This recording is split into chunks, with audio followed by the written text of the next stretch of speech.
அபிஷேக குடமுழுக்கு விழா இதனுடையதான ஒரு அங்கமாக துவஜஸ்தம்ப பிரதிஷ்டை என்கிறதான ஒரு கர்மாவானது இப்பொழுது நடைபெற்று அந்த ஸ்தம்ப பிரதிஷ்டை நடக்கும் போது இதுக்கு முன்னாடி என்ன பண்ணினாங்க அப்படின்னு கேட்டா, ஆகம முறைப்படி ஆபரத்தினால 9 அறைகளை கொண்டதான ஒரு பெட்டி, அதுக்கு பேரு கர்ப்ப பேட்டிகான்னு பேர். இந்த கர்ப்ப பேட்டிகையில மொத்தம் 9 விதமான அறைகள் இருக்கும்.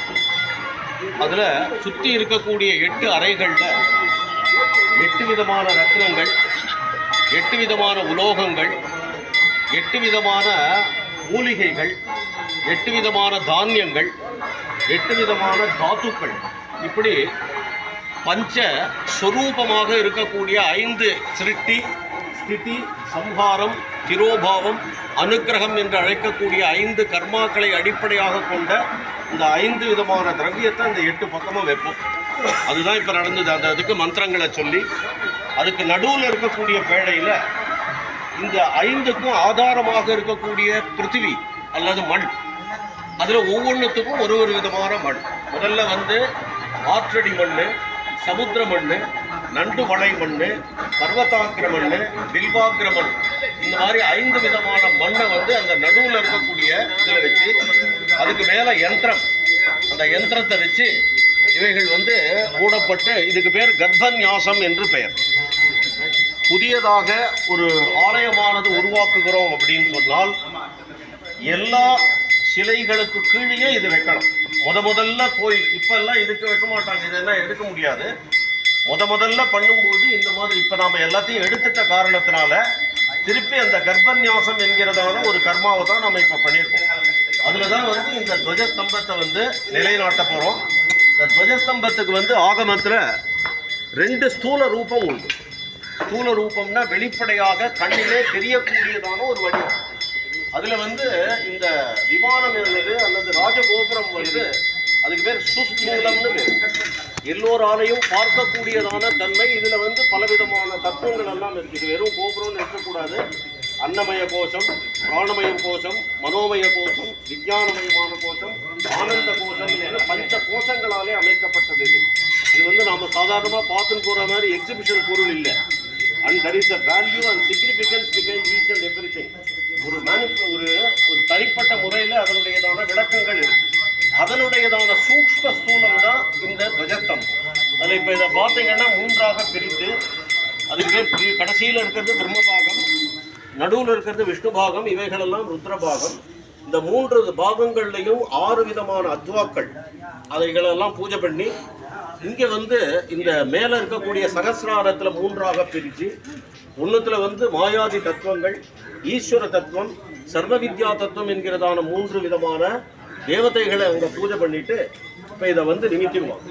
இந்த கீழே நடுவில் இருக்கக்கூடிய 3ம் பதாகம் என்று பெயர். நீங்கள் மேலே பார்த்துட்டா துவஜஸ்தம்பத்தில் 3 குறுக்கு கழி இருக்கும். அதுக்கு பேர் திரியக் பதாகம் என்று பெயர். சம்ஸ்கிருதத்தில் குறுக்கு நெடுக்காக செல்லக்கூடிய தகடு என்று பெயர். சம்ஸ்கிருதத்தில் திரியக் பதாகம், தமிழில் குறுக்கு நெடுக்காக செல்லக்கூடிய பலகை. அதில் நடுவில் இருக்கக்கூடிய பலகை இச்சாசக்தி. அந்த இச்சாசக்தி 2ஆக பிரிக்கிறது. ஒன்று என்னன்னா கீழ் நோக்கி வந்ததுன்னா அது கிரியாசக்தி. நம்மளுடைய விருப்பம் தாழ்மையானதாக இருந்ததுன்னா பலவிதமான பாவ புண்ணியங்களுக்கு அடிப்படையான கர்மாக்களுக்கு போகும். அதே இச்சாசக்தியானது உயர்நிலைக்கு போகணும்னு வந்ததுன்னா ஞானசக்தி மேலே இருக்கக்கூடியது.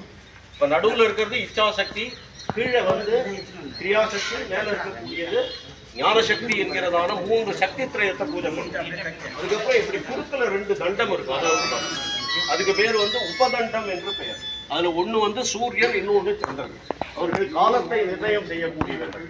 காலம் திதர்த்தகான்னு அது மேலே 3 கலசங்கள் இருக்கு. அந்த 3ம் நம்முடையதான மாயாமலங்களாக இருக்கக்கூடிய ஆணவ மலம், கர்ம மலம், மாயாமலம் என்கிறதான 3 மலங்களை தெரிவிக்கக்கூடிய இந்த 3த்தையும் விட்டு விலகி நந்திகேஸ்வரர் பார்த்தீங்கன்னா அந்த பக்கமா பார்த்துட்டு அதுதான் ஆணவ மலத்தை அழித்து ஜீவ தத்துவமானது இறைவனை நோக்கி செல்லக்கூடியதான சிம்பாலிக்கான ஒரு விஷயம் தான் நந்தி துவஜஸ்தம்பத்துல மேல கோபுரத்தை நோக்கி இருப்பாக இருக்கும்.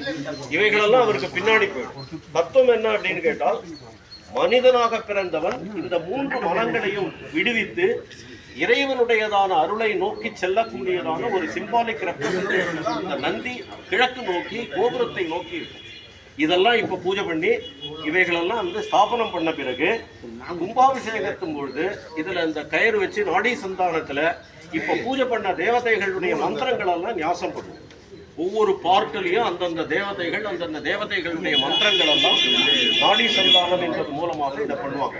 அதுதான் இப்ப நடக்குது. இதுக்கு வந்து மெயினா வந்து என்ன நைவேத்தியம்னா, கீழே வந்து அந்த யந்திரம் பிணைக்கப்பட்டு அதுக்கு பாயசம் நைவேத்தியம், இதுக்கு அட்ட திரவியங்கள் நைவேத்தியம், அந்த அவுல் புட்டுக்கடலை இதெல்லாம் சேர்ந்து இருக்கக்கூடிய அட்ட திரவியங்கள் நைவேத்தியம். அது இப்போ 7:30 மணிக்குள்ள அது ஸ்தாபனம் ஆயிடும். இங்க வந்திருக்கக்கூடிய எல்லாரும் வந்து அந்த நிகழ்ச்சியில கலந்துட்டு இறைவன் அருளை பெறுமாறும் வாய்ப்பளித்தமைக்கு நன்றி பாராட்டி நமஸ்காரம்.